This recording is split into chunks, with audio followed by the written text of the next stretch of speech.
අම්මට හුඟක් බඩගිනි. මොකද? තාත්තා නැද්ද? කෙල්ලෙට පාරේ බහලා යන්න සත්තු වගේ බලන පස්සට ගාලා නැට්ටක් තියනවාද කියලා. මගේ නම් පස්සේ මොකුත් නැහැ. හැබැයි වාගේ නම් මොනා හරි තියෙනවා. කො මොනවාද? මගේ අවධානය.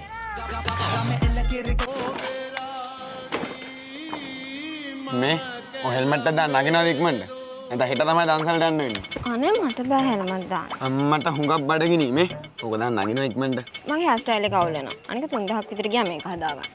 මේ ගෑණි මගේ අකා උස්ස ගන්න නැතුව ඕක දානවද නැද්ද?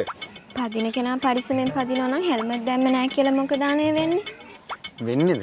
උඹලගේ තාත්තා ඒ කාලේ පරිස්සමෙන් වාහනේ පැද්දට හෙල්මට් දාපු නැති නිසා තමයි තෝ වගේ එකක් හම්බෙලා තියෙන්නේ. දාගනින් ඕක. රොල්ලපු ගෙදර සුමරක්කගේ දුව දාලා තියෙන්නේ.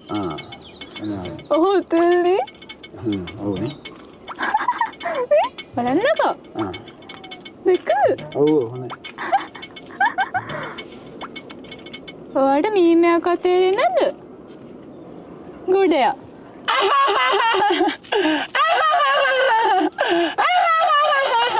ඇත්තද?